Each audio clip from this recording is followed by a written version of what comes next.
Hello, everybody. My name's Milan Starcic. Welcome to Freedom Rising, a podcast dedicated to empowering individuals on the journey to personal growth, lasting serenity, and freedom from addiction. Tune in and join the movement. Your journey to freedom starts here. We neither represent, promote, or demote any 12-step program or organization. We are merely souls on the path of recovery with the desire to expand our lives and experiences and share them with you. Hello, everybody. Welcome to the 135th Recovery Freedom Rising podcast. I'm Milan Starcic with co-host Edward J. and soon-to-be Andrew Norman. Could you, first of all, I'd like to welcome you here, Edward. I'm so glad that we had the opportunity to meet in Vancouver. You know, I was just telling my mom this morning while I was walking my dogs with her, I said, oh, Edward just had such a beautiful, clear message. I was so excited that you were willing to come on the podcast. And it was funny because I saw you the first night at the marathon meeting. It had to be like 3:30 or 4 in the morning or something like that. Anyway, it was pretty early. I didn't end up getting your contact that night, but then I happened to be lucky enough to run into you the next morning. And I got one sleeping on the couch behind me. But anyway, oh boy, what's his or her name? This is Bella, and she's a Shih Tzu, and she's 8 years of age. Love it, love it. We got two dogs that are like my heart's delight. Okay, so would you like to tell us a little bit about yourself, Edward? Well, first off, good morning, and my name is Edward, and I'm an alcoholic, and I never ever start a meeting without asking God to allow the words from my mouth to be meditated through my heart to be acceptable into thy ears. Always ask to decrease me and increase him. And my sobriety date is January the 6th, 2002.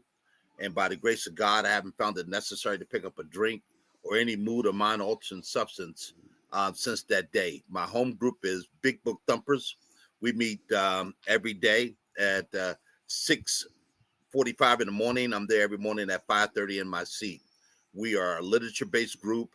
And man, I just love being sober. My commitment is going into maximum security institutions, which I've been doing for the better part of 18 years. So I'm glad to be here. It was a pleasure meeting you in Vancouver. And quickly, might I add, is that Bella had a brother, and his name was Braxton. And Braxton, unfortunately, much to our dismay, he passed away while we were in Vancouver, but he waited for us to get home before he took his last breath. So I had to cut my Vancouver trip short, but I made it home just in time, just to say a prayer and wish him off. So, but Bella's here today. Say hi, Bella. Okay, good. That's amazing that he held on for you to come back and say goodbye. Like not getting to say goodbye. Like I just last year I was at a conference and while I was there, one of our dogs had to get put down because he got really ill, and that not the lack of closure is kind of a crazy thing. Okay, Edward, I'd like you to meet Andrew. Andrew, I'd like you to meet Edward. Nice to meet you, sir. Edward was just introducing himself. I'm just going to ask Edward. Edward, what was the pivotal moment that the program sparked a recovery fire in your heart? When it went from I have to I love to? Well, that's a very good question. In 2002, I was court ordered into the program of Alcoholics Anonymous. Of course, I came in very begrudgingly. I have claw marks all over this program. I was hoping you folks would find a reason to kick me out, you know, and thank God that you didn't, And what I did is that I was on paper for 5 years as a habitual drunk driver in the state of Maryland. I see that Andrew's from Virginia Beach. I've been down through that area, Andrew, and I drunk and drove there too. We've probably done that together at different spots at the same time. Yeah. Man, I had charges in just about most states up and down the Eastern Seaboard, and it was I-95. Yeah, there you go. It was only by the grace of God. One night I got on my knees and I prayed, please help me. And lo and behold, I was arrested for what was known as the third and pray to God the last time. But I was, kind of labeled as a habitual offender, and I was looking at several years incarceration in the state of Maryland for that very reason. And so I was going to meetings because I had to have, the sheet sign. And of course, being on paper by the federal government, one thing I realized quickly that those guys were very serious about this. But I was on paper for a period of 5 years, and I was eventually called into to meet with my officer at the time, the agent, and he said I no longer have to go to meetings. But at that point, that's when the pivotal point in my life that, you know, I get to go to meetings, not that I have to go to meetings. I did it long enough for you people to kind of allow the words from your mouth to be resonated to my heart, to be acceptable into my soul. And I've been here ever since. Thank you. Oh, I love that. That's wonderful. I'm so glad you're here. So the topic you chose for today, which I love that, I always let the people pick the topic the first time they come on, and then after that we kind of discuss it and that. But so it was page 164 of the AA Big Book, which is essentially the last page. And so if you'd be so kind to read that out to us, and then maybe tell us why you wanted to come and talk about that here today, and then we'll get into the questions rounds. Wonderful. I'm glad you asked. Well, on page 164, the very first paragraph starts off by saying, "Still, you may say, but I will not have the benefit of contact with you who write this book. We cannot be sure. God will determine that. So you must remember that your real reliance is always upon Him. He will show you how to create the fellowship you crave. Our book is meant to be suggestive only. We realize we know only a little. God will constantly disclose more to you and to us. Ask Him in your morning meditation what you can do each day for the man who is still sick. The answer will come if your own house is in order. But obviously, you cannot transmit something you haven't got. See to it that your relationship with Him is right, and great events will come to pass for you and countless others. This is a great fact for us. Abandon yourself to God as you understand God. Admit your faults to Him and to your fellows. Clear away the wreckage of your past. Give freely of what you find and join us. We shall be with you in the fellowship of the Spirit.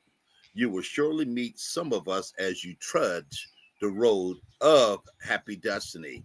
May God bless you and keep you until then." And I got goosebumps just from the depth of that message. Can you read still it to this, again? Can you read it again? This is good. still to this day, 23 years later, I like you also get goosebumps. And when I first got here, there was the gentleman that I had enough courage to go to and ask to be my sponsor. First off, let me start there. It Mm, was the most weirdest, awkward moment that I've had at that time. I was 42 years of age. yeah. I've been formerly married. I had children, and I worked at one time on Capitol Hill before they asked me to leave as a Mm, direct result of my problem with alcohol and other substance. And they asked me to leave. And by the time I made it into the rooms of Alcoholics Anonymous, the wife was gone, the house was gone, the car was gone. I was living in an abandonment house with several other guys just like me. And every day I would swear that this would be the last day. There's an old riddle. What keeps coming and never gets here? There's always tomorrow. And I was always I love tomorrow. that. I'm gonna quit. And you know what? My best effort fell to work. And as I mentioned earlier, I got on my knees and I said that prayer that I've heard echoed by literally, if not thousands, hundreds of thousands of people around the world. And that was, God, please help me. And God has a sense of humor in my life. you know, he has a sense of humor because what happened was the last thing that I could have ever wanted to happen, and that's when I was once again standing before your honor. And and I was very blessed that a gentleman that I worked with. Now, listen to this. Now, this is, you're talking about a God shot. When my mother, who was always my biggest enabler, and I was that son that at 42 years of age, I called on her when I needed her to go to court. Outside of that, she had no idea where I was or what I was doing. And it was a part of the charade that I put on. I would get dressed up in, a white shirt and a suit that was certainly, kind of old and, kind of a little too big for me, because at this point, I was no longer working in the professional capacity. But I'll drag this poor, godly woman into the courtroom with me, just only to show the appearance that, my mother's here. I can't be all that bad. And I remember the judge telling me that you should be ashamed of yourself. She said, you're 40 plus years of age, and here it is, you're dragging your mother in this courtroom thinking that that would work for me. And you know what? Lo and behold, she saw right through that. And she told me that, you know what, that's not going to work. As a matter of fact, she did something that, I was really angry with her. She told my mother to leave. She said to leave, because because she said what he's trying to do is use you. And I'm able to see through that. And the thing about it, she was an Afro-American judge. So she knew, what I was up to. And she said, you come in here, you'll show your mother, you'll hold your breath. And you will hope that I will show leniency. But she said, I'm not going to show leniency towards you.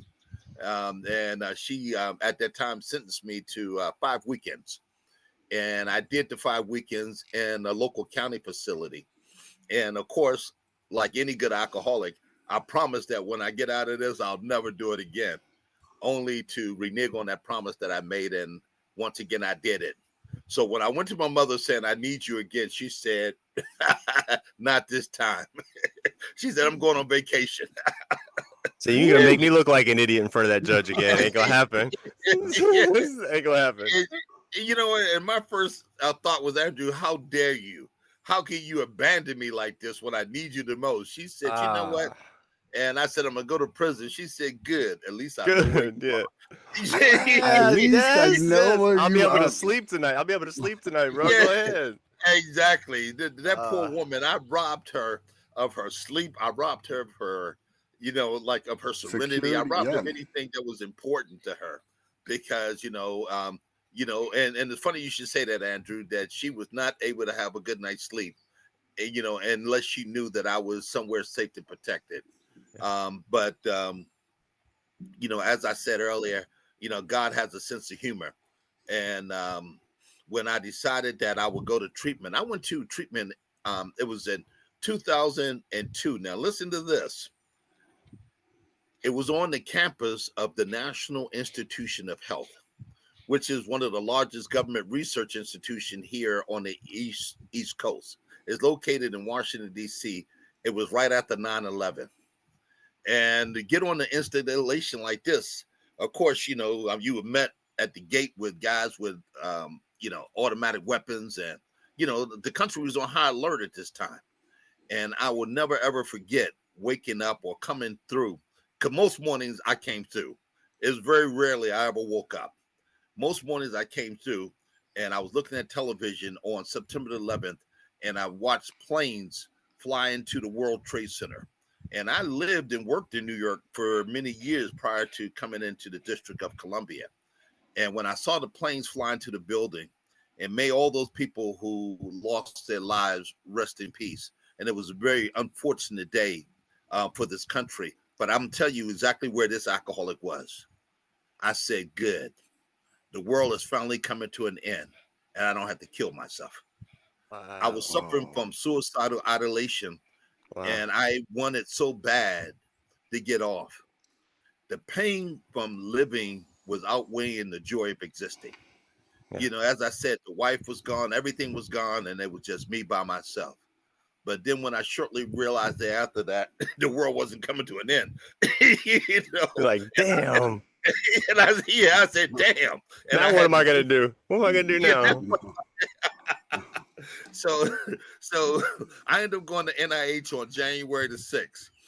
Now this is and and I was able to get my mother to drop me off. Now this lady, if you saw her, she's like a saint, a saint of a woman. When we got through the security and to make sure that we weren't carrying a bomb or a gun or anything else, they had the dogs, they had the mirrors that go under the car. We did the whole rigmarole. When we got to building 9 on the campus, she slowed down just enough so I could jump out the car because she knew that if she stopped and put it in park, I just might change my mind. So That's so as funny. She's pushing you out, pushing you like roll, tuck and yeah, roll. yes, exactly. So as I stepped out of the car without even having an opportunity to say goodbye, this lady burnt rubber out of yeah, and I walk into the building and I had third world luggage. No offense to those who carry third world luggage, but what it was with 2 matching healthy trash bags with everything that I owned at that point in my life. And I walk into this building because I knew that I'm going to be there for a while. And one of the nurses, she came over and she introduced herself. And this nurse, kind of asked me to, blow. And I blew at that time. My blood alcohol level was 0.375. Ooh. And I'm talking to her as if I'm talking to you. Now, bear in mind, my GPA was never a 3.75. The first time in my life I ever had a 3.75. Whoa. And she was talking to me and she kept asking me, "Are you okay?" And How are you alive? How are you yeah, alive? yeah, You literally and pickled yourself. Wow, you were yes, saturated, man. oh, was I saturated? Oh my But God. I'm talking to her, as if by chance that everything was okay, and I just said, you know what, ma'am, I'm here because I was told that I need to be here, and you know what, my life started on that very day, and let me tell you the reason why it started on that very day. This woman had the audacity to read to me from the 24-hour day book on January the 6th. And if you have the book in front of you, I'll paraphrase it as best as I can. And it said, January the 20th on the 6th is the most important day of your life. It's the day that you made the decision to give up drinking forever. Your life depends on giving up a drink. Every thought, every decision thereafter depends on not taking that first drink.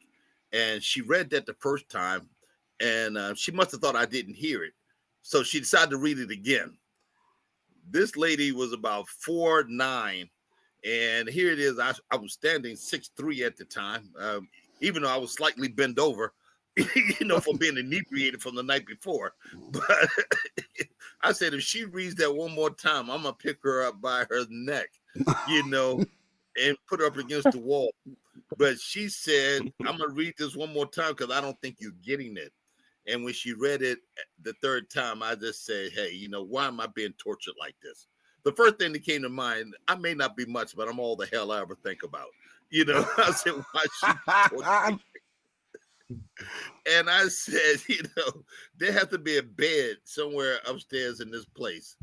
And of course, after I met the requirements for a bed, they kind of sent me upstairs. Now, listen to this. They give me, this is the 3rd edition of the Big Book of Alcoholics Anonymous. Now, I was given this book along with a couple other books. Of course, being a government agency at that time, that was at the time when things were starting to shift, where government was not getting involved with politics or religion. But I was given this book by this lady, and come to find out, let me tell you the reason why. Come to find out, years later, she was in the program of Alcoholics Anonymous, and she thought I needed this. So when she gave me this book, and I picked it up and I looked through it, and I said, this book doesn't have any pictures. It has no cartoon illustrations. It has no graphs. No, nothing. I said, I'm not reading this. You know, No naked ladies, no nothing. no necklace. And I said, I'm not reading this. So, I put it in the bag along with all my worldly possessions. I went upstairs, and of course, they gave me the potassium bag. I'll never ever forget this ugly looking golden bag that they referred to commonly as the golden parachute. And they gave me the bag, and of course, it was just enough to, I guess, sober me up as best as it could.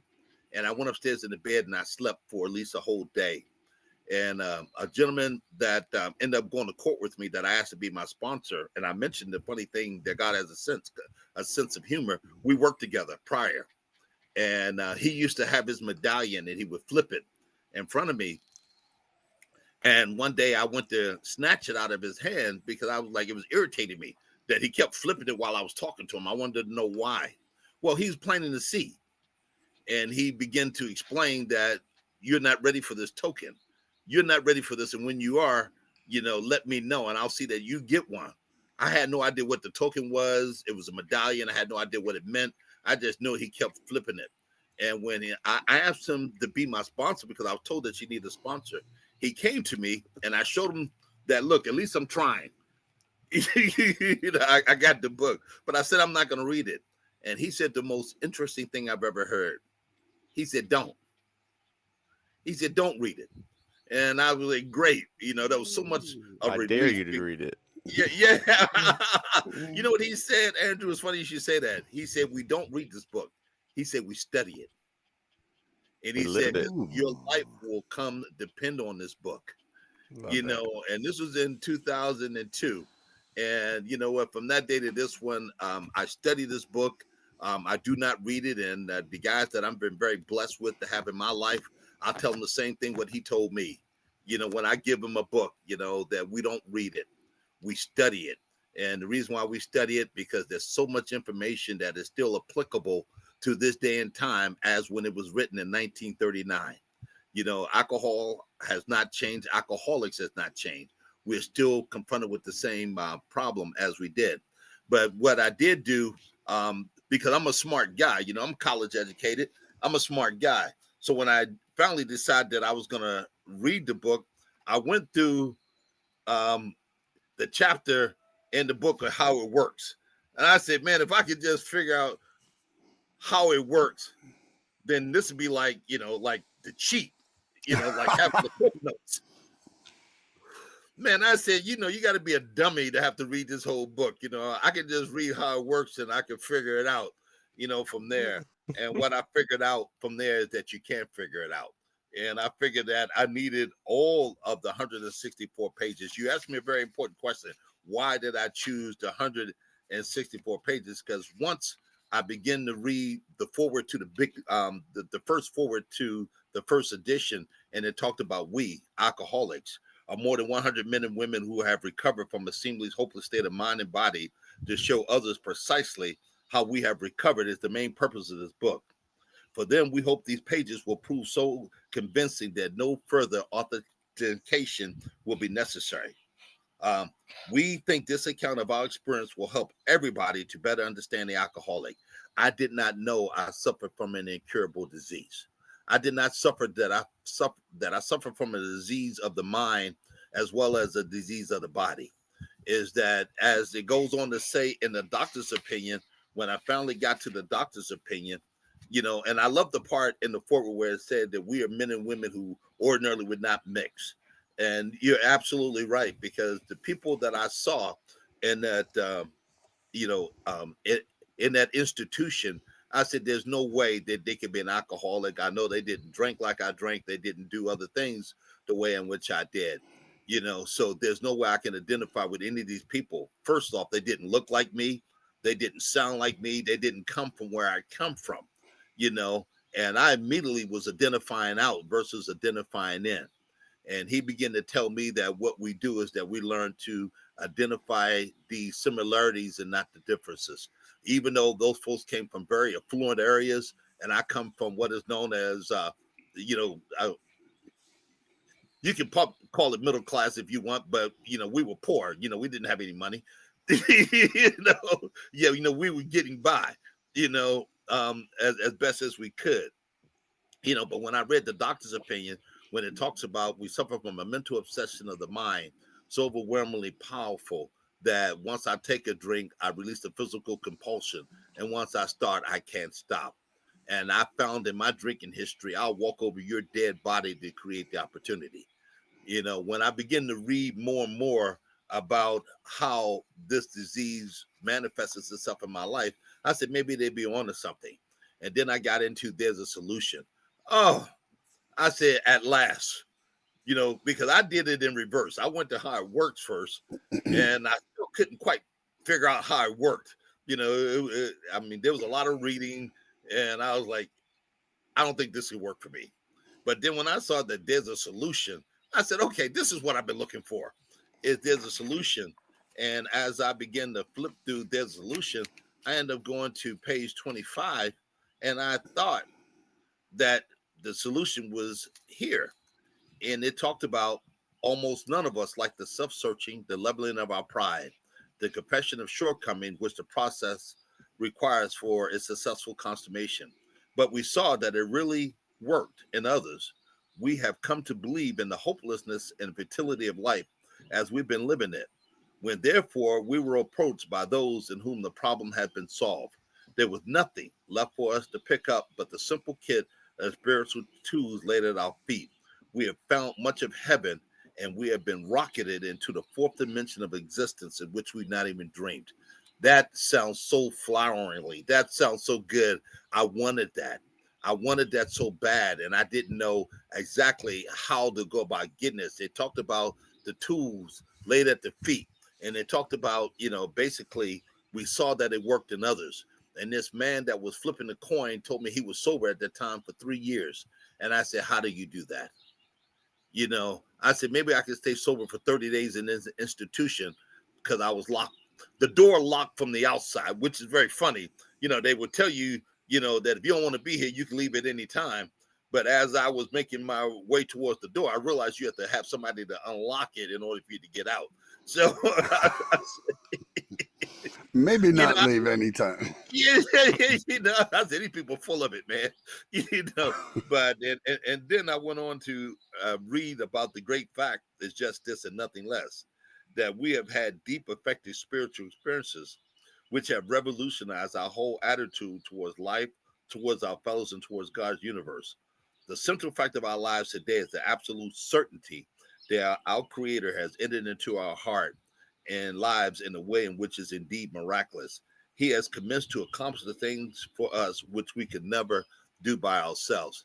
I know I needed help. And you asked me what was the pivotal point. At this point, like I said, I'm sticking around you folks. You guys weren't asking me to leave. You guys would say something real crazy that no one was telling me at the end of my drinking history, and that was to please keep coming back. At the end of my drinking history, no one was saying come back. They said leave good riddance and don't Yeah. you ever come back. you Yeah. know, you know. Yeah, So you I do folks, know. yeah, yeah. So, well, I'm glad I'm talking to two alcoholics kids that can identify with what I'm saying. Because Dennis said that if you're a serious alcoholic, as we were, we believe there's no middle of the road solution. We were in a position where life was coming impossible, and we had passed into the region from which there's no return to human aid. We had two alternatives.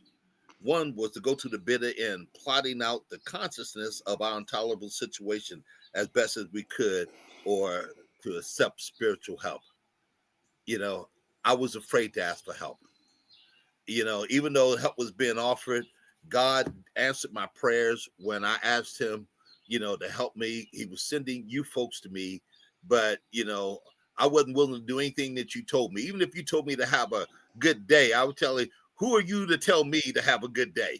you know, you Yep. know, yeah, that I I'll was even, decide if I have a good day, not you. yeah, I'll decide to have a good day. Yeah, Stay in your man, lane, sir. Stay in your lane. exactly.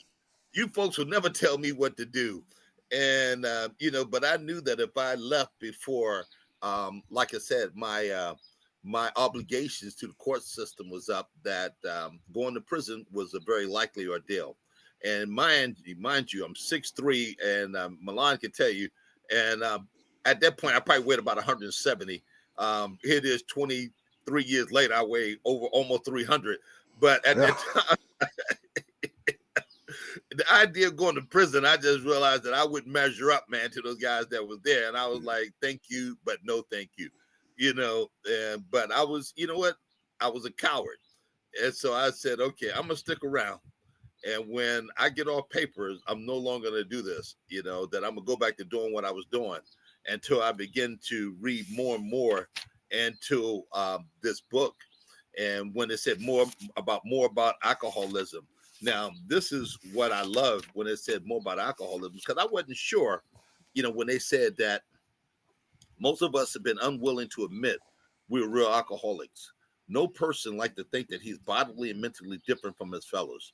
Therefore, it is not surprising that our drinking careers have been characterized by countless vain attempts to prove we can drink like other people. The idea that somehow, someday, he will control and enjoy his drinking is the great obsession of every abnormal drinker. The persistence of this illusion is astonishing. Many pursuers into the gates of insanity or death. That's when I knew that the death was becoming real. Death was imminent. My life was circling the toilet bowl, and I could hear the gurgling of the flush. I know that as much as I thought I wanted to die, at this precise moment, I had a desire just to live, But I was thinking that you folks would teach me how to drink successfully, that you folks would not take away my right to drink. But then you go on to talk about that we learned that we had to fully conceive to our innermost selves that we are alcoholics. This is the first step in recovery. The delusion that we are like other people or presently may be has to be smashed. We alcoholic men and women who lost the ability to control our drinking. And I honestly did not think that I lost the ability. I just thought that I was having a bad run with it. And let me explain to you the reason why. I come from a long line of alcoholics. My family grapevine. I'm sorry. Some people say family tree, but my family was a grapevine, and and all the men drank. And I watched alcohol kill not only my grandfather, but it killed a couple uncles, and I watched it kill my father. April the 19th, 2001, right before I kind of hit my bottom. My dad, I was with him the night before where he took his last breath, and we just finished drinking. So when I came here, I thought that I was doomed to the life that was very similar to the one that was lived by most of the men in my family. Because I did not know that that what I suffered from, even though I had a pre-generational disposition to alcohol, that's not what made me an alcoholic. When I started to get into the book and understand what the doctor was conveying, then I understood. And I thank God that Roland Hazard told Ebby Thatcher told Bill Wilson, Bill Wilson told, Dr. Young and Dr. Silkworth, and by God, somebody finally told me what makes me an alcoholic and how do I like arrest this incurable disease. I had to continue to work on an altruistic plane. I had to help somebody. I had to do something because my life was pitiful and incomprehensible. Demoralization up until that point. It was like everything that I wanted for my life. Um, it was just not within reach. It wasn't in reach, and I knew that. Even though that I watched alcohol kill the men in my family, I had a son at the time, and he was 12, and I began to look at him, and I began to feel sorry for him, and I realized that he's gonna live the same existence as the other men in my family. Is that we're gonna die this painful, terrible death. It'd have been okay if alcohol killed me, but the fact of the matter, Andrew, is what happened is that alcohol allowed me to suffer. If it had killed me, it'd have been fine because that's what I wanted. The end game was to get off of this rock, because the pain was becoming too overwhelmingly powerful to bear. But instead of just dying, I was suffering on a daily basis in between my ears. You know, I found that that was the loneliest place on the planet, and I lived in that abyss, you know, until once again, that I had a sponsor that began to take me through the Big Book of Alcoholics Anonymous. To this day, I still rely heavily on the Big Book of Alcoholics Anonymous. My opinion means nothing. My opinion will kill somebody, but I learned that this book is where we find the answer to our problems. Because even though I've been very blessed to have several men in my life that I work with, I tell them, don't do anything that I've done. I've done a lot of things wrong, since I've been here. I have not been a model AA person. But you know what? One thing that I managed to do, in spite of all that I've gone through, I have not found it necessary to pick up a drink or any mood or mind altering substance. And for that, I give all the credit to God, to the program of Alcoholics Anonymous, and the men and women who are patient with me as I've been going through, life on life terms. Because what I found out is the devil is always bedeviling. And, as it tells me on page 65, man, I tell you, man, this book is just so, much information that it tells me that liquor was but a symptom. We had to get down to causes and condition. And I had to get down to causes and condition. Even though all this was quite foreign to this alcoholic, this is all unnatural to me. First off, to admit anything. When I grew up, I'm not admitting anything, especially admitting defeat. As a kid, it was surrender. No, never. I grew up in a military household, and we were told never, to surrender. If you see me fighting the bear, help the bear. If you see me drowning in the water, piss in it. Like we die with our boots on. All that nonsense that I was told, kind of growing up, and I believe that, because where I come from, all that sound good, sound like John Wayne. We ride high in the saddle, live fast, die young, and leave a good looking corpse. you know, all that in all that insanity that I had in my mind, and I was told that I had to change one thing, and I would say, what's that? They said everything, starting with the way you think. Your thinking is screwed up. You know, yeah, your thinking is all screwed up. But and what I just quoted was what was out of the fourth step. But let me back up, because this is so very important. When I got to the third step, and the man that was my sponsor, and I'll never forget this. You're talking about something that goes contrary to any and everything that I believe. We were at his house, and he asked me to get on my knees, and he held my hand, and he began to ask me to repeat after him, God, I offer myself to thee, to do with me as thy will. Relieve me of the bondage of self, that I may better do thy will. Take away my difficulties, that victory over them may bear witness to those I would help with thy power, thy love, thy way of life. First off, getting on my knees with another man and closing my eyes was like, I don't trust you enough, to do that. But I also was desperate enough that I wanted something different, so I had to do something different. And when I said that third step prayer, then I was asked to do something else that I still to this day, like when I got here, said there's no way I was going to do that. I looked at the fourth step, and the fourth step said that we made a fearless and moral inventory. And of course, it required writing it down. I said, oh, no, I'm not putting anything on paper. I don't trust you people. I don't know you Because people. then somebody will read it, right? Somebody will read it, and you made a good point earlier where you like I wanted my disease to take me out. Like Yeah, I can't remember the amount of times where I laid there at night and I wanted my disease to bury me, man, and it never did. yeah. Like it would kill me every day, but it would never bury me, right? It And was then never fair. it would never bury me, and I would wake up the next morning like, fuck, like here we go again, you know what I mean? And it would never get me over that hump to get me finally out there.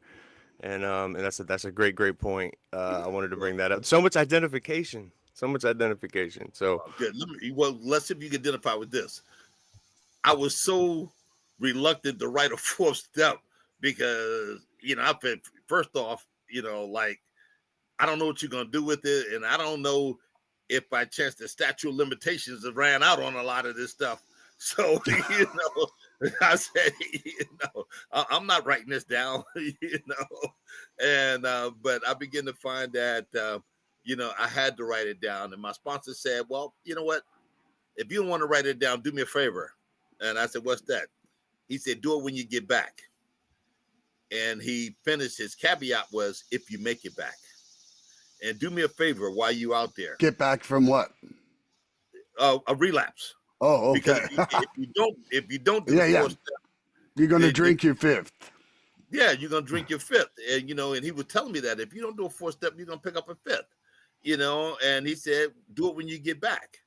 And the caveat was, "If you make it back," because he began to explain to me that a lot of people that go out don't make it back because they just simply refuse to trust the process.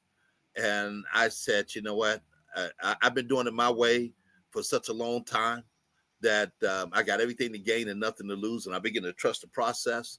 And I did the fourth step because what I was told, that I had to take a look at my overall insecurities as it exists with sex society, and and my relationships. And I began to write about these things. And I thought that I was terminally unique and fatally cool. I mean, because that's always been my problem. Always the one to, like Bill Wilson was the first one that brought the boomerang to North America from Australia. And he did that because he wanted to be the very first. He always had aspirations of being the very best. So when I read about him, and I feel like, man, I was a lot like this guy. I want to be the best. I don't want to be second best, you know. So I began to write these stories. But what I found out is that my sponsor began to tell me some of the things that he went through.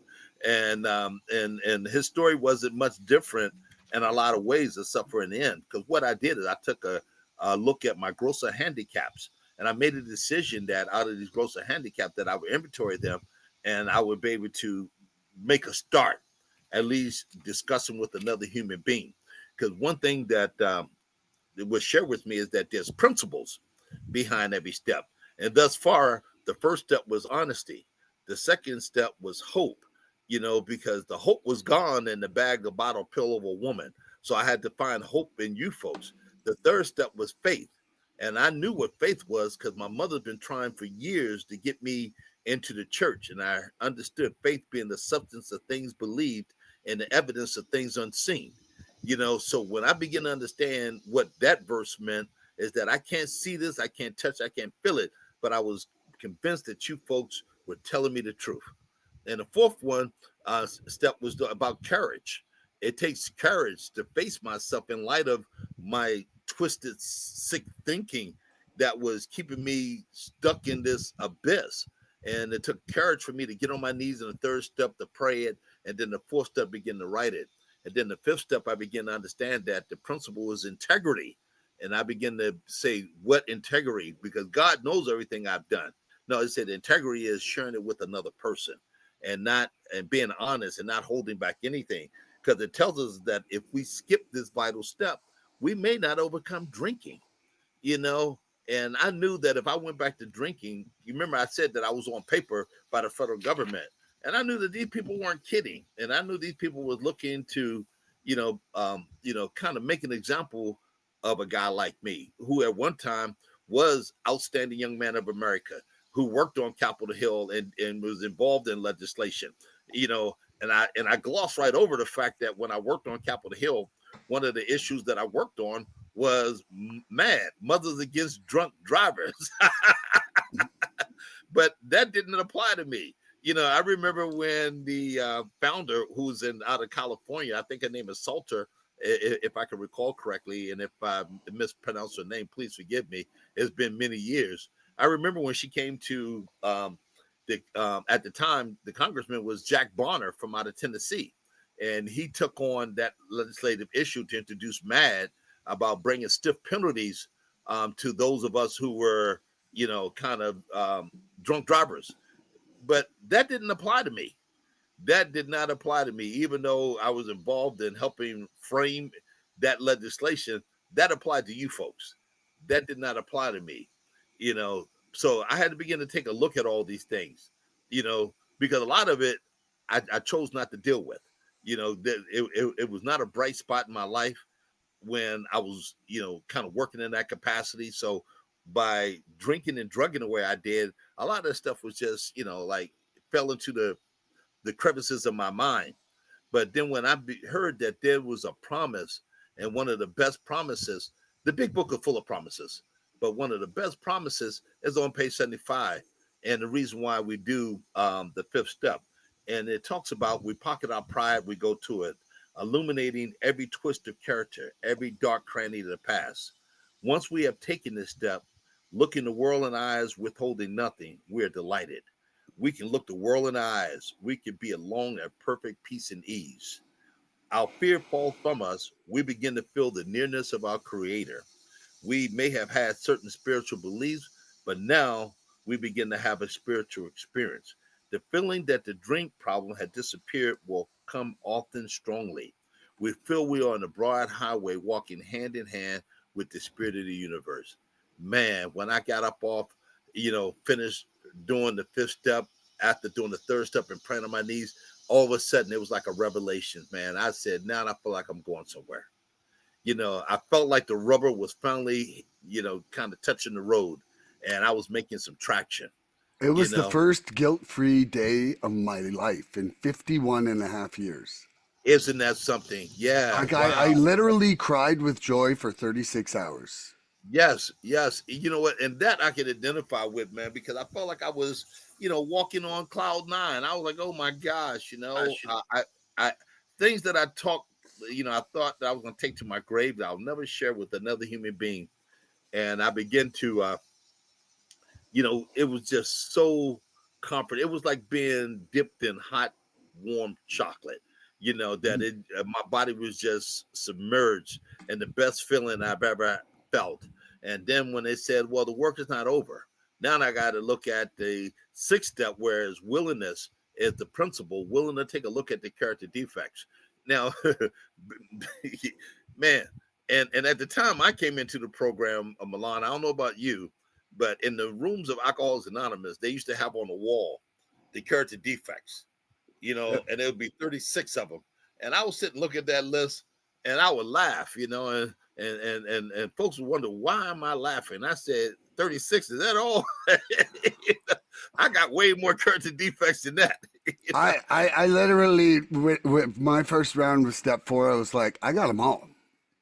Like Yeah, I remember when I did my step six, one of the exercises we did was yeah, talk about each character defect, talk yeah, about like it was a really positive thing. We talked about how visualizing what life would be like with the opposite, like turning our anger into love, turning our right. fear into faith, and but it was like every single one of those defects I had to address. Maybe not Man, in the same quantity, but yeah. they were all there. Well, what I found out in the sixth step is what you folks have done is you illuminated these character defects, and I Mm. found out that God doesn't just make them go away, like snap His finger, and I'm just as white as snow. No, it's just that it's something that I'll continue to work on, and I just have to be careful when they reoccur. Not only have I read the book Emotional Sobriety, but I've also been working with guys with Drop the Rock, which goes into the minutia of 6 and 7 to help me to understand these character defects. And the fact that why is it that sometimes they still keep popping up? They're like whack-a-mole. Every Yeah. time one of them go away, man, another one will pop up. So for the rest of my life, my real true reliance is upon God. And one thing I found out in step 7, which is being humble is humility, is that if I'm all that in a bag of chips, what the hell am I doing here in the program of Alcoholics Anonymous? Yeah. You know, why do I need you, and why do I need God if I can change me?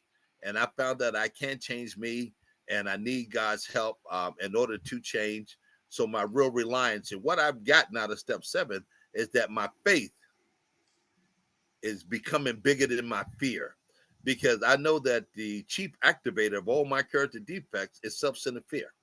Whenever I feel like I'm not going to get something, I'm losing something, or things not going to go my way, that's fear. And if I don't manage that or become aware of that fear, then I'm in relapse mode. And you and I both know that a relapse occurs long before I pick up a drink. You know, uh, uh, uh, um, relapse occurs in my mind because it tells me on page 35 what mental state perceives a relapse in the drinking. And it said, quite obviously, that's the crux of our problem is my thinking. So I always have to be careful with my thinking because I haven't had a drink in over 23 years. And I know that alcohol has completely dissipated itself in my body. There's no way I can possibly be drunk. Why is it that every day I'm in the rooms of Alcoholics Anonymous? Every day. Sometimes I go to 2 meetings a day, and I still continue to, work this program as if it was the first day because my life, kind of grown to depend on it. And then when I looked at 8, I was able to look at, and the principle is brotherly love, and I was able to look at forgiveness, which was hard for me, even though like by the time I got to the 8th step, I was grateful that my sponsor in the 4th step told me to take off all the women because you know what I did, Milan, I put all the women on there first, because I've been sober for a while. I started lifting weights. I started eating good, and I had a couple of dollars in my pocket, man. I wanted to go and tell all these women, man, I'm sorry. He said, man, you know what? There you go. That's old behavior. And if you're still doing it, it's not old behavior. Man, I wanted them to see how well I was doing. He said, no, we're going to take them off the list. So by the time I got to 8, he said, let's take a look at that list. And the one person that I left off the list, but I knew in 4th step that the one person I never ever thought I would meet, and when he asked me that question, who do I think I was going to meet in the process of doing these steps? Like I said earlier, man, I went to college. I said, God. He said, no, you idiot. You're going to meet you. You're going to come face to face with you and all of your derelictions and all of your transgressions. And you're going to be able to take a look at that. And step 8, you're going to look at how it played a part in your relationship with other people. So I had to begin to put myself on the list. I had to put myself on the list because how can I expect to forgive others if I fail to realize that God has forgiven me for all of my derelictions and my transgressions? And it made it easy for me to, to kind of like be able to identify those people. But in step 9, I begin to understand that there's certain things that I must do. As far as making amends, it wasn't to go say I'm sorry. It wasn't to say, because, sorry didn't work in the end with my mother because as I told her I was sorry, she said, "Yeah, you're right. You're a sorry ass individual." you know, dragging me in and out of these courtrooms and abusing me, and using me, for your own self-centered plan, So No, it's my not sorry. It's I was wrong when. yeah, I was wrong when, but it's about making a living amends. Yeah. And my life today has changed. And my father, who never had the chance to see me sober, made a graveside amends. And my children that I love so dearly, I make amends for making amends by being there for them. And is I was wrong when, not that I'm sorry, I was wrong when. And then of course there's some that I should never make. And having a sponsor to walk me through this has been good. And that's justice, which is the principle behind step 9. And step 10 was to persevere, and that I had to keep persevering through this. And man, I tell you, man, this book is incredible because it tells me, that there's a spiritual 4x4, and the spiritual 4x4, and it tells me that when, not if, I make these mistakes, exactly what do I do? The 4th thing is that when I'm selfish, self-centered, it said this is not an overnight matter. It should continue for a lifetime. Continue to watch for selfishness, dishonesty, resentment, and fear.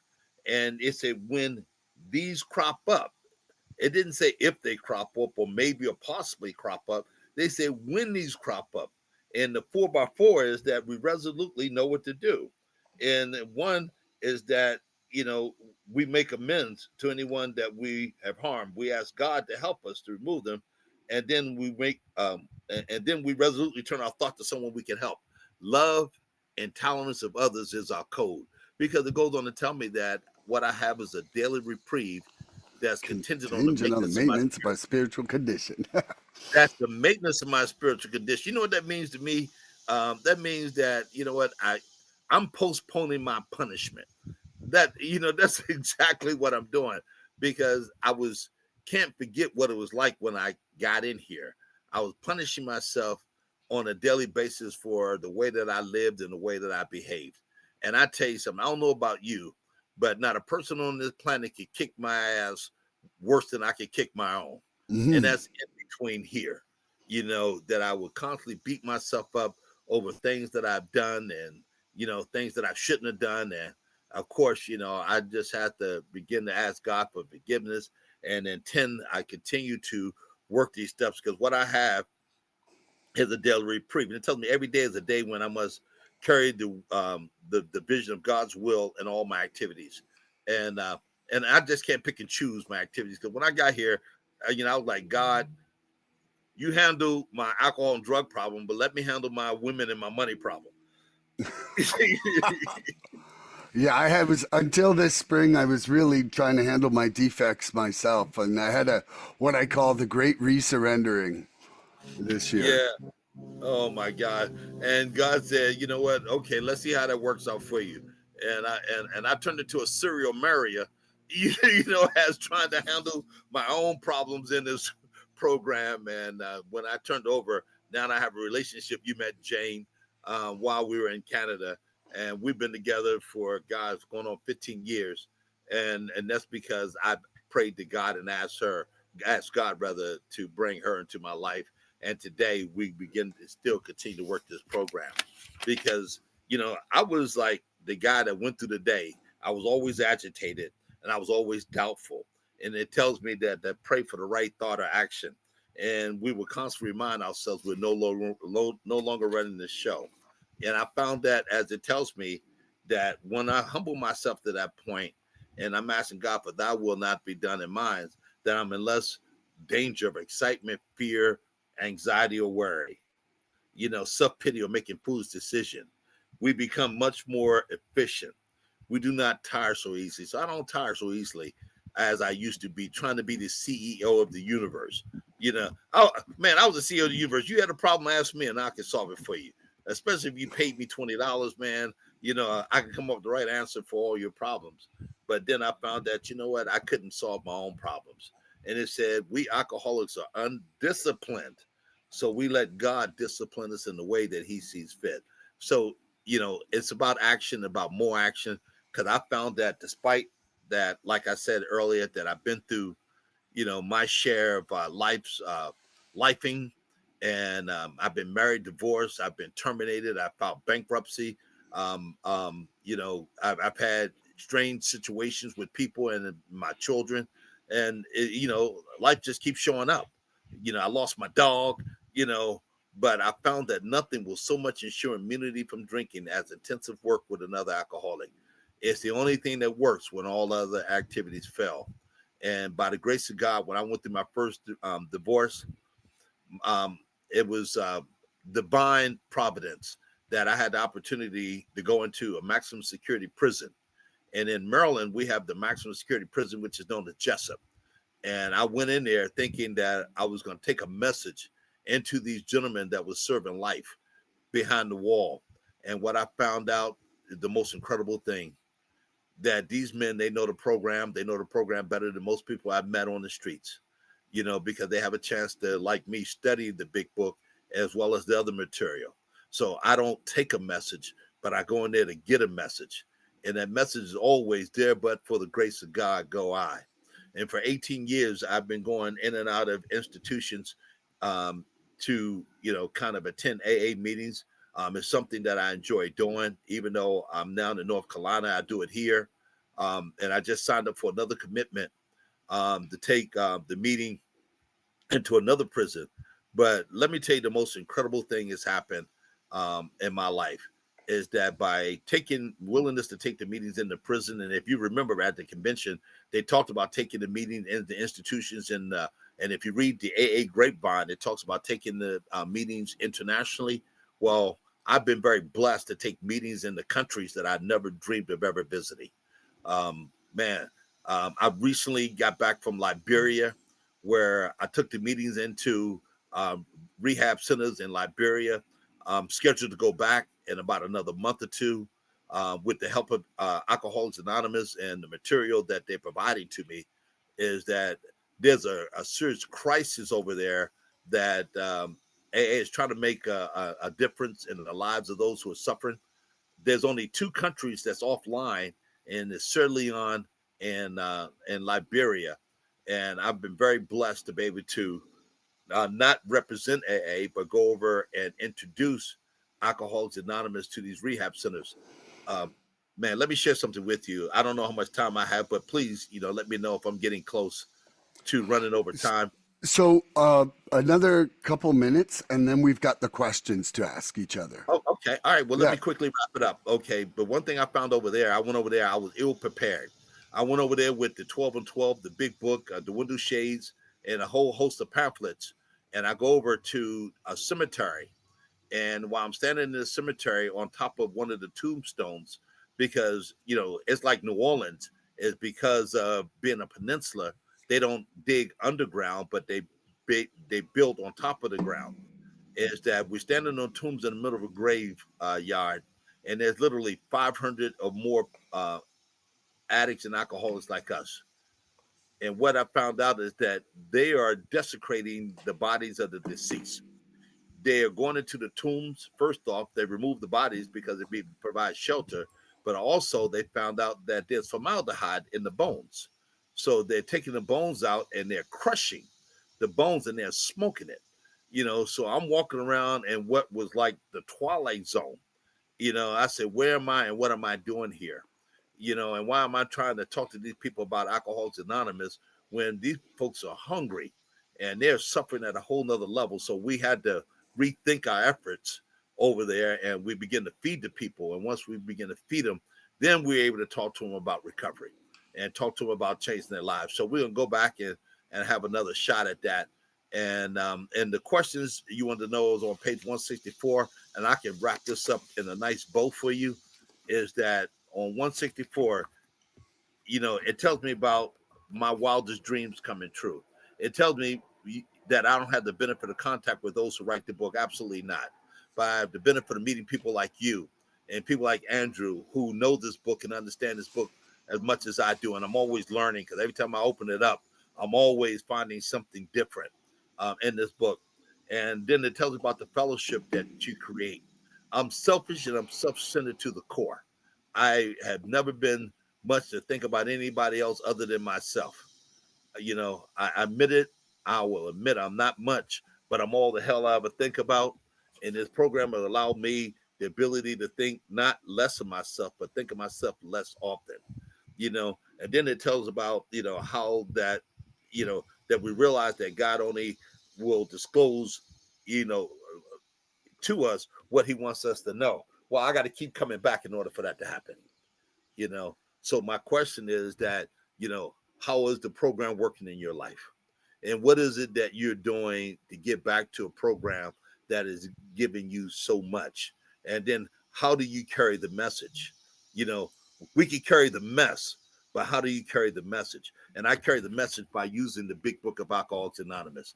And I've been taught never to share beyond my personal experience. So I'm not going to tell you what I think, because my thinking is what keeps me here. And then last but not least, as we continue to trudge the road of happy destiny, how do you stay on the road?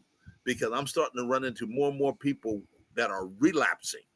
And when I got here, they said relapsing is not a part of the program of Alcoholics Anonymous, and it is not a requirement, but it happens. But if because quite obviously you stopped doing something that was working. I have to continue to do this on a daily basis, or else I will be that guy, that would end up picking up a drink, a, a drug, or a gun. All those options are on the table for me. I never want to forget that. Just because you don't pick up a drink don't mean that think you won't blow your brains out. Because I've been around long enough where people have done that because they get to the point. I don't know why they do it, but I figured that that they're not meeting or getting what they expected. And a resentment is nothing other than premeditated expectations. I have no expectations. I just do the work and I let God handle the results. So those are my 4 questions. I want to thank you very much for allowing me the opportunity to share my experience, strength, and hope, and using the big book of Alcoholics Anonymous as my platform to do so. Yeah. Okay, so Andrew, do you want to answer those four questions he just asked? Um, yes. Let me intro this a little bit though. Let me just kind of talk a little bit. And man, a lot of identification there, Edward, Mr. Edward.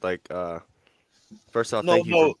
Yeah, first off, it's not Mr. Edward. You can knock that off, okay? It's bro. Edward. It's look, and you'll know me, man. It's just the way I do business. It's kind of crazy. I'm a very respectful individual. I grew up in a Okay, military household as well. It's just something that I do naturally. It means it's no offense. I don't mean that in any way.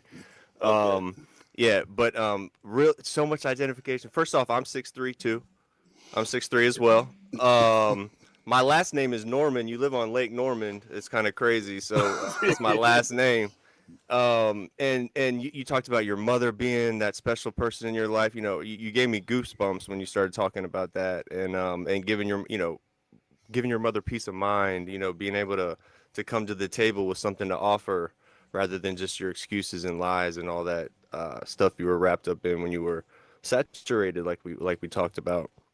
So, yeah, a lot of identification, man. A whole lot of identification. Plus, we live near each other. I'm up here in Virginia Beach, and you're down there in North Carolina. I got two brothers down in Carolina and Currituck. Um, and yeah, it's just kind of wild. So it's nice to meet you. And thank you for being here. With this page specifically, I actually had look. Milan, you'll be proud of me. I have one. Oh, yeah. I have one. And so as it reads out, right? What a send off, right? What a send off that last page is. It's kind of like a final love letter to a recovering soul, right? To kind of get you pumped up to do this thing and to use this as a tool to help keep you clean, sober, whatever you want to call it, man. The rest of your life, if you choose to do so. Um, and there's so much that's in this. I just want to kind of, and then I'm gonna come back to your questions, Edward. But break it down the passage, right? Abandon yourself to God as you understand God, right? That's my surrender. This surrender process. My step three. We talk about turning our will and our lives over to the care of God as we understand Him or understood Him, and it is that God can be whatever we want it to be. Um, and it's of my understanding, right? When I first came to the rooms, I didn't trust God. I didn't, I was running from God. I had a conscious separation from God because I felt like, if He caught up to me, He was going to take the few things that I did have. And so when I came in here, I was able to face up to Him, and understand that like he's like I'm not being judged for what I'm going through, and I'm not responsible for all the stuff that I did while I was wrapped up in my disease. And that's very important to know. Like I'm not it's not my I am not responsible for that. So I can move forward from step one, meeting myself at square one, and trying to start this thing over again. Today I don't abandon myself to a harsh judgment, right? Like I abandon myself to love and peace and direction today. I let go and let God everywhere I can, and admitting your faults to Him and to your fellows, right? That's my step four, my step five. Let me tell you something. It's just being able to make that, do that inventory and try to come to terms with who we are as people. But it reminds me that honesty is not punishment; it's a gift. Honesty is not a punishment. It's a gift if I can lean into that honesty. Um, and it's how I stay free from the wreckage of my disease.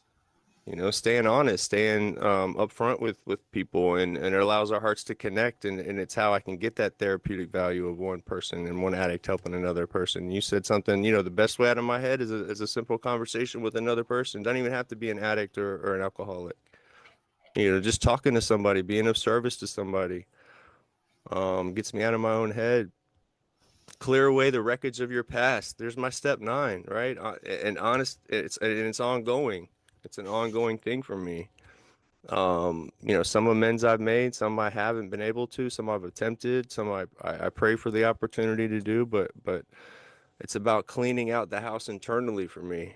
Um, it's really cool. Like this last page really hits on a lot of the steps, and it's almost like It just breaks it down and it kind of puts it all together and summarizes the whole thing. Give freely of what you find and join us, right? There's step 12. That's the whole thing in a nutshell, being of service, carrying the message, sponsorship. Service, it's about being a part of. Um, it's not about gatekeeping this recovery thing. It's about being a part of attraction rather than promotion, bringing people in here, trying to help somebody out, giving away what was freely given to me. I didn't have any of these things that I have when I came in here, and y'all threw that love and hope, and love and hope are the only two spiritual principles we can actually give to each other, Edward, in these rooms. All those other spiritual principles we can't. I can't give you honesty. I can't make you a willing person. I can't give you any of that stuff, but I can give you hope, brotherly love, and I can give you hope. And that's what we do in these rooms. We don't charge $1 for it. We can go anywhere in the world and feel at home. And home is not a place, it's a feeling. I say that all the time. And go anywhere in the world and feel at home and stay clean, stay sober an hour, 2 hours at a time, and get a message, get prayed into a room, get prayed out of a room, and get everything I need in between and stay clean while I'm doing it. And so, very, very important. We shall be with you in the fellowship and spirit. That's when we keep coming back. We do recover, trust the process. I've sat in rooms with people that I've never met before and connected instantly. Milan, I've never even been in the same stratosphere as you, but like like you're my Yeah. guy. You're my guy. So it's crazy. That line right there reminds me I'm never alone. I feel like when no one gets me, my higher power, my family here in these rooms get me. And I don't have to feel alone. I don't have to feel like I'm doing this alone ever again because I've shown that when I try to do this thing alone, it does not work for me. So I have, like you said, you got to change. There's one thing you got to change. And look, I was in treatment the first time, and I heard somebody around the corner say that, like, look, I've got the secret antidote. There's only one thing. I got the antidote, and I was like trying to listen in, and I overheard him. And he's like, you got to change one thing. It's everything, and it kind of pissed me off. Um, but I'm like, yeah, okay, that was good. That was a lead up to nothing. So, and then trudge the road of happy destiny. We talked about that word trudge the other day, Milan. It's taken a different meaning for me. I thought trudging was something that was miserable, right? And it's not. And it's not. And trudging is something that we have to do if we want to get clean. Or I can guarantee you, if you don't try to incorporate what the meaning of that word is in your recovery process, it's not going to work out for you. You're going to find your way to complicate your way out, like Mr. Edwards said earlier, man. Like, because we'll do that. We got to identify our way in, not complicate our way out. Um, and so, my this fellowship I'm in has taught me to tread with grace. To take the next right step, goodwill, do the right thing without, regardless of who's looking, because my God's always watching me. I'm fully aware of that. And if I start doing the wrong things, then like Milan and I talk about, we got paperwork to do now. I don't like paperwork. So I don't want to, as I've already done these steps, I don't want to make another big amends process. I don't want to make another, you know, big step forward. I just don't want, I can't get myself into that place anymore. Because then that's where I find myself wandering off and thinking that maybe drinking or doing some kind of substances is an easier way out, mentally, you know. And may God bless you until and keep you until then. That's like a prayer from one soul to another. I feel like when I hear that, I think about the people that came before me. My predecessors, the people that prayed me into these rooms. Mr. Edward, you've been here for a long time. You prayed us in these rooms. We have you to thank for that. Our lives. It's pretty wild when you can really grasp the amount of prayers that it took for each one of us to be here right now. Your sponsors prayers, their sponsors prayers. How many prayers did it take for us to all be sitting in this room right now, talking to each other, keeping each other clean, talking about how we did it? Man, if you can't see that as something bigger than what you have going on, just you, I don't know what is, man. I don't know what is, man, because I did a lot of bad shit in my life, man. I broke a lot of laws. I shouldn't be here today. I shouldn't be alive today. That's right. Hey, Andrew, there are 34,000 people at the same time. Were you at the convention? No, I wasn't. I wasn't. I heard about it though. 34,000 people doing the third step prayer. It Wow. rocked the house. It just like cut through every fiber in my body. Because in Canada, one thing we learned is that they don't say the Lord's Prayer. And a lot of people were pissed off that first night. People left out of there feeling deflated. And they were like, what the heck is this is all about? Well, you know what? That's their laws. We were guests in their country. So we have to respect it. And people, unfortunately, don't look at it that way. It's always about what we want, and they were forewarned is that they don't do the Lord's Prayer. So you know what we have to do? We have to be flexible. We have to adjust. Man, So expectations. They came up with expectations, and you know what? That expectation sent people out of there. And I read the reviews. They didn't say the Lord's Prayer, and we walked all the way back down to the convention center. 30,000 people in the street, and everybody buzzing about. They didn't do it, and I came to the realization that they don't have to. Why don't you do it? Let's tear the city down. Tear the city down, man. What out? No, damn. You know what, man? And that's what a bunch of drunks were thinking about doing. Let's just create a mob out in the street. Yeah, like they lost the Super Bowl. Bowl. Yeah, or man. something, You know what, man? Now, what kind of impression would they leave on all the junkies? Oh, that would be terrible. Oh, man, let me tell you something. That place is riddled with drug abuse because they have socialized medicine. Milan will talk about meeting me at 3:30, 4 o'clock in the morning. Man, I'm walking through a drug zone. There were people, I felt like I was in downtown Baltimore. Milan, you probably never been to downtown Baltimore, brother. But downtown Baltimore. Be more. Downtown East Side will compete with any drug section of any city anywhere. Oh my gosh, man! I felt like I was in Baltimore, man. Here it is. I'm a brother, 6'3". I'm walking through. I say, man, I don't feel comfortable out here. He's an episode of The Wire walking through there. Yeah, man. I mean, everywhere I looked, I walk out the hotel 3:30 in the morning. There's guys out there slinging. Yeah. And yeah, man, they great go to war. You're over there looking at Marlowe's on the corner over there. You're like, man. I said, man, I'm in Canada. I can't get away from this, But then 30,000 people walking through the town. Thank God that they had the chance to see the first big book they probably ever see. And we did the third step prayer because we prayed for those people up there.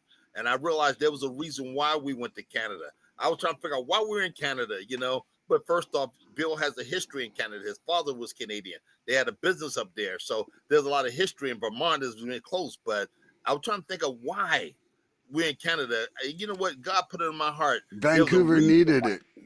They needed it, man. They needed to see what recovery looks like. Yeah. Yeah, man. And we changed that whole country because we bought more Starbucks and more gelatos than anything else. In the restaurants, everybody profited. Everybody made money. The hotels, kind of doubled their expense. And people asked me, why would you pay that kind of money? I said, you know what? Can I put a price on my recovery? Yeah. Can I put a price on my recovery? That was priceless. That was priceless spiritual connection. Yeah. Phil was crazy. I met somebody. Yeah. And and he comes up to you the next day and he looked like his hair's on fire. Told me, I've been looking for you. And I was like, man, it's been 23 years since anybody been looking for me. And if you're one of those guys, why don't we just chalk it up to the cost of doing business? That's funny. So I have to ask you because I have a lot of Canadian friends, Mr. Edward. Yeah. And did you go to Tim Hortons while you were in Canada? You know what? We went by Tim Hortons, but let me tell you something. When I got word, is it overrated? When I got word that my dog was sick, that changed everything. But it was on the last day. It was after the Sunday morning convention. Because I wanted to go have Peking duck, man. I'm a big Asian guy, and I love Asian food, and they got some of the best Asian restaurants on the planet there because of the influences.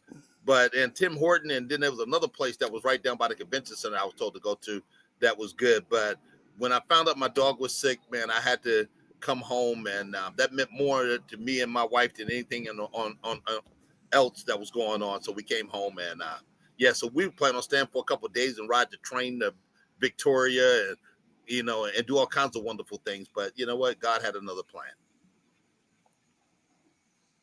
That's cool. That's cool, man.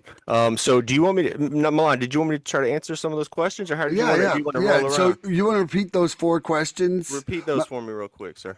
Okay. One was are you working with anybody? Are you helping anybody? Mm-hmm. You know, and if so, how do you do it? Two, um, you know,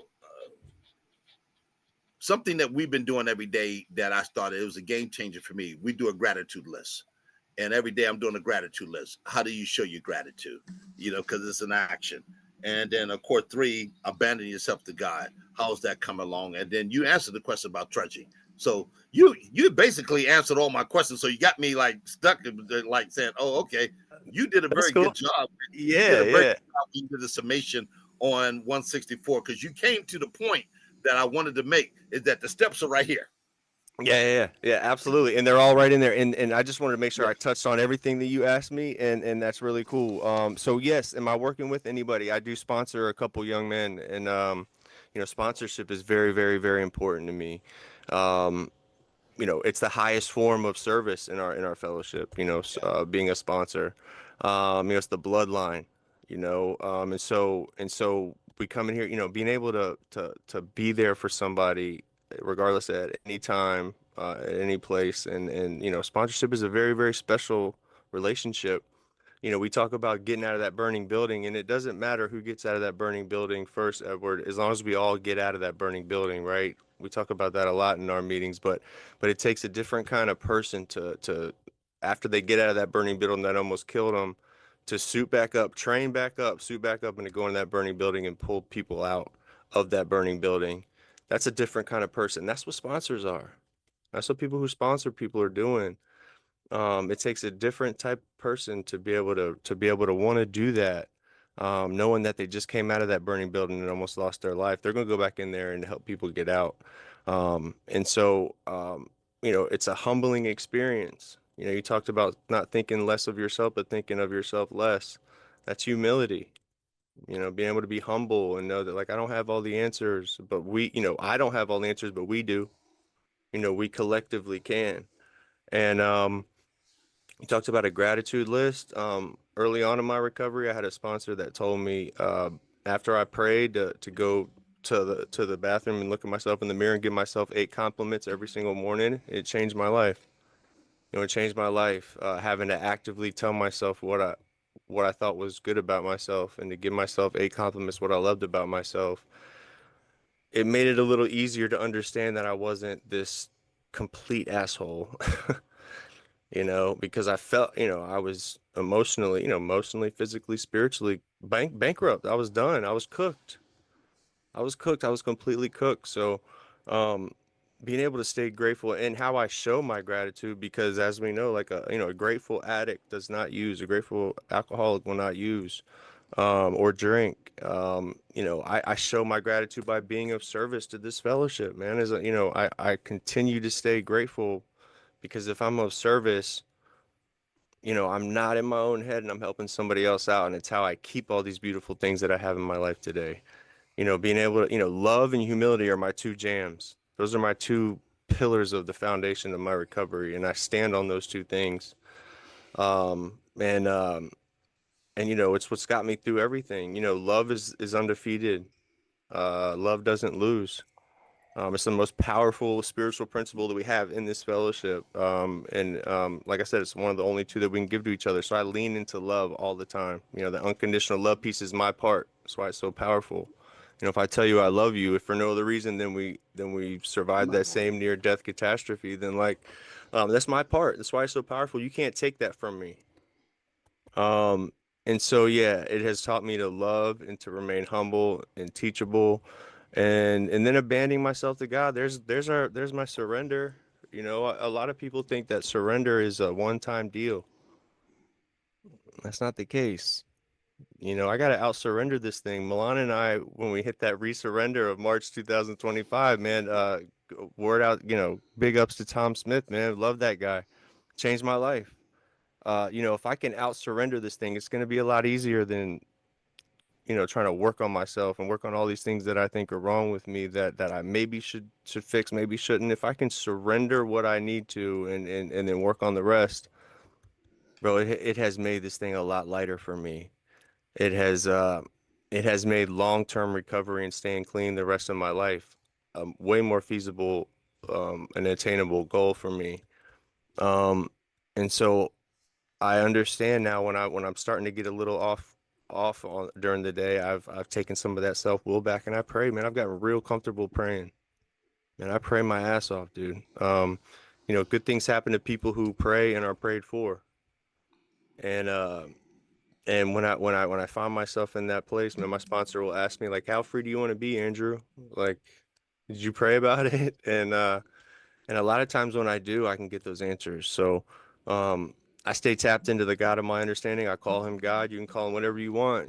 Group of drug addicts, get off drugs, gift of desperation, the great outdoors, whatever you want, just as long as it's not you. So I abandon myself to God constantly. I'm consistently turning it over and surrendering the things that I can't control, and then trying to work on the things that I can in a healthy way, so that I can continue this uptick. So I hope that answers all your questions, and thank you for being here again. I appreciate you,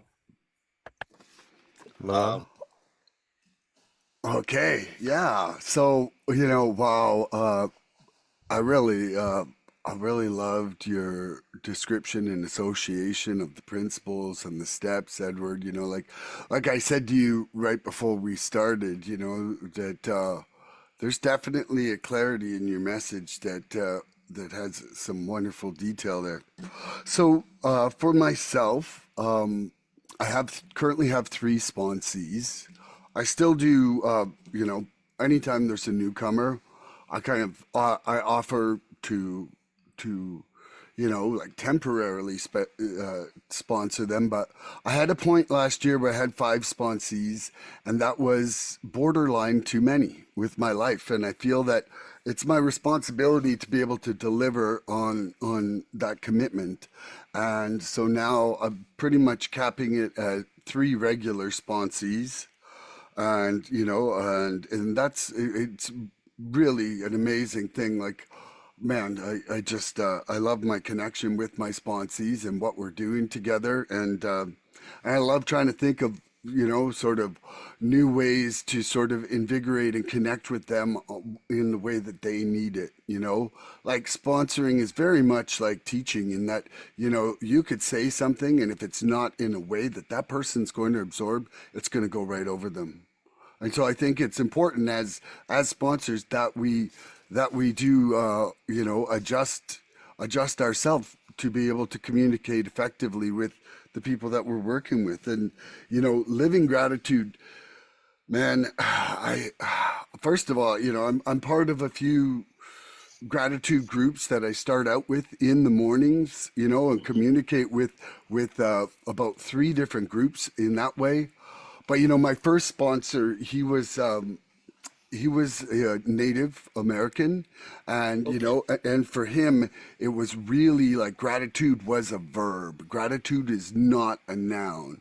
Like he's like, if have gratitude for that sun, then go out and let it shine on your face. That's If you right. It's an action word. It's an if you action have word. gratitude for your dog, then take it out and walk it and treat it with love and nurture its life. And one of the things that, man, I met this woman in some meetings back in March, and does the most amazing job of finding gratitude in every moment of her life. Like Hmm. for the struggles, for the good things, for the lessons that she's yet to come. And she's really taught me a lot. And so now inside my prayers, I really implement that gratitude, not like, for the things that I can see are all good, but for the things I can't yet, and for the opportunity to grow through that struggle. So like a lot of my personal prayer is praying these gratitudes, because there was a point where I was really kind of felt like I was struggling in one area of my life, and my sponsor turned to me and he said, have you prayed some gratitude for the coping that you actually have for this? He's like, if I was going through what you were going through, he's like, I don't know if I'd be as okay as you are. He's like, so you've been granted some coping skills here that you're not giving gratitude for. He's like, Hmm. he's like, and once I started changing my attitude on that, it really, really helped me get more peace in my life. Can I share with you something that was a game changer in my recovery? I'm Sure. 17 years into this thing, and I mentioned I had a son. My Yep. son was 12 when I came in, and Yep. of course, by the time he goes away to college, he's 17, 18 years of age, and and he's been accustomed to me taking him to meetings, and we traveled all over the place. We traveled to several states and certainly out of the country, and everywhere that we would go, I would drag him into the rooms of Alcoholics Anonymous, thinking that through osmosis he will get this. Well, let me tell you how life is, and how God works. Well, I told God my plans, and He laughed.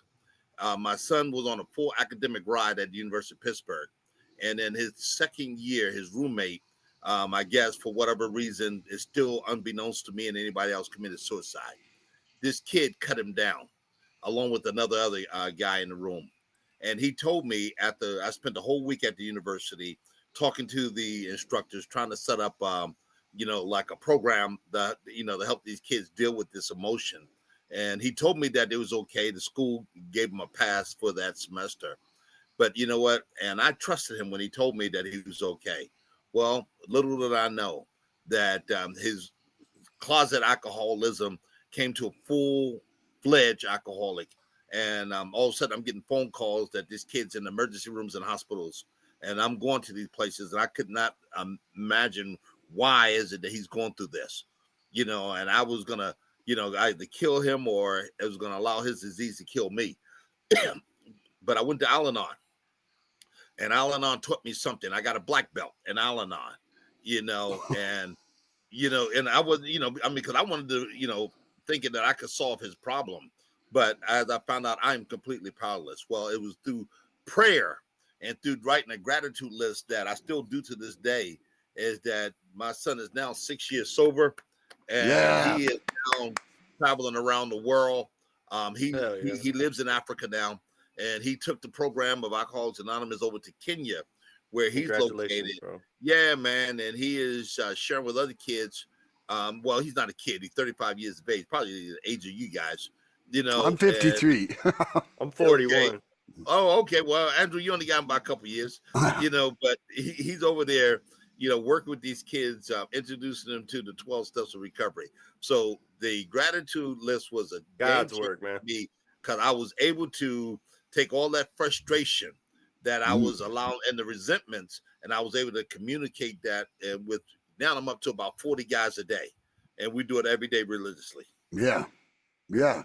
And the one thing I like about doing it in a group is like there are days where it is hard as hell to pull 10 out of me. Yeah. But then I see some of the other people's, and I'm just like, oh, I'm grateful for that too, and that Yeah. too, you know, Absolutely. uh, and I kind of just love that awareness beyond my own ideas.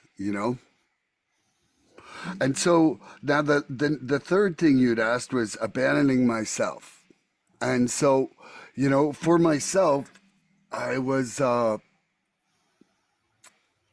I was struggling a little bit with the concept of my will and my higher power's will. And a friend introduced me. I don't know if you've ever heard of people using like the God boxes. Yeah. Yeah. Yeah. Yeah. Yeah. So anyway, I regularly use that just as a physical representation of giving my will away. I'm also praying, What's the name of your God box? my God box is the hairy God box. Because this guy Harry showed my friend how to do it. And so anyway, it just Just had to sounds throw that funny. out there. I'm sorry. Yeah, no, I'm happy with it. The Harry God box sits on my kitchen table. Faux fur. Yeah, and but it's a great representation for me. And then also too, one of the things that somebody introduced me to actually while I was in Vancouver, I think you might have been there when the guy was speaking. His name was Tony from Texas, and he Yeah. did it. He shared about two-way prayer. Oh yeah. Yeah, My and friend was Wally P, and Wally P introduced it. You guys ever use Wally P? no, Never heard of him. He was the archivist for Alcoholics Anonymous. He came up with the 12 steps of recovery, the back to basics. Okay. Yeah. And but he was involved somehow with the two-way prayer. Oh, yeah. He has a Okay. book on two-way prayer, but he also had the book on the back to basics, which is Okay. a growing movement here. Uh-huh. So yeah. So anyway, I've just started doing the two-way prayer, and like very first time, what an incredible result. Like Yeah. it was unbelievable how quickly it guided me to something that somebody else in my life absolutely needed from me. Like Yeah. it literally put me in the perfect position to serve this couple in a way that emotionally and stress wise and everything they needed really badly. And it wasn't until I just got quiet, actually asked, and started writing out that list. And I was like, okay, and then immediately I called them, and it was just like Yeah. it was just like I was right there, and not only that is that kind of going into my moment of service right out of that calm and meditative state. I was able to be the person that they needed, not like the hummingbird that I could be sometimes. That's not necessarily what others need. The hummingbird. Okay. I Yeah. always say this hummingbird has a hard time landing. Okay. Yeah, I like that. And then the one thing I wanted to touch on though was, the trudge the road to happy destiny is that before this program, I did not feel that my life had a purpose. That's right. Or if there was one, I had no connection to it. And now my connection inside this program, like that, the trudge meaning walk with purpose, like That's exactly what it oh means. yeah, Yeah. walk with purpose on the road of happy destiny. Like I have, like I feel that I am moving to my destiny now. And I feel that my actions and my life and my Mhm. words have a purpose now. And it's to help other people, and it's so much so, like, you'll love this. You didn't meet her because she was still sleeping, Edward, but She was a still week, sleeping? like Okay. at the conference when I met Okay. you. But Yeah, okay. a week and a half before I came to the conference, my daughter said, "Hey, did they give out a chip for every month?" She says, "Dad, on Monday I'm gonna actually hit 3 months of sobriety. Can I come to Wow. can What I a can blessing. can I come to a meeting with you?" Then she came to the meeting with me, took this chip, enjoyed herself at the meeting, and then a friend's daughter hurt her knee, and my daughter got her ticket and got to come to the conference after going to one meeting. Do you know how How Wow. old is this powerful? young lady? 23. Wow. Oh, okay. Yeah. All right. Well, Like that's it was God. amazing. And then the love that the ladies at the Uh-huh. conference gave her. Like, man, Yeah. some of the ladies took her out, bought her some books, bought her the literature, signed it with beautiful messages of hope and inspiration. Like, Man, that's what we do. I know, but you know what? It's been magical few weeks for me right here, man. Like magical few weeks. And that, like that conference was nothing short of one of the most epically spiritual events in my life. And was that your first conference? Oh yeah, like I'm only 21 and a half months in, man. Oh my! And you got a podcast. Look at you. Yeah, You and Andrew are doing big things, and his is yeah, 5-3-22. yeah. Andrew, yeah, we I've Man, got a just little over 3 years. you guys are pioneers, man. You know what, man? You guys are my heroes, man. Let me say. We prayed here Keep because of you. You brought us here. Thank you. well. You know Y'all what? brought us Keep here. Yeah, well, keep carrying the message, man. You guys are definitely not carrying the mess. You're carrying the message. You can carry the alcoholic, but you cannot carry the drunk, man. yeah, So thank you.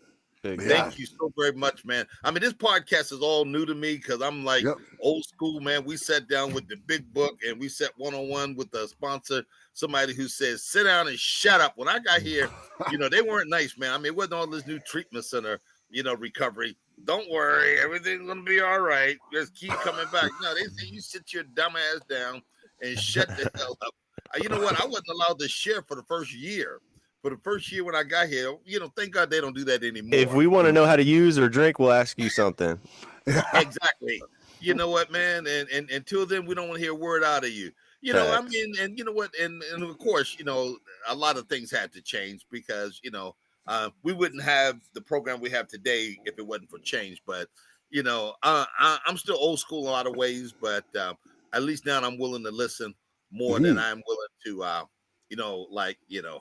kind of control or, direct my, the way they talked to sponsees back then, man. I mean, man, they hurt your feelings, but they told you, well, that's the intended purpose, to hurt your feelings to save your life versus lying to you and become a pallbearer at your grave. There was one old timer at the conference, and what he said was, I'm not interested in how you feel. That changes. I'm interested in what you do. Absolutely. And I'm that way because I go into prisons and I tell guys that too. They want to begin telling me, their war stories. And I was like, look, guys, you're not telling me anything that I haven't done. I just didn't get caught. So, man,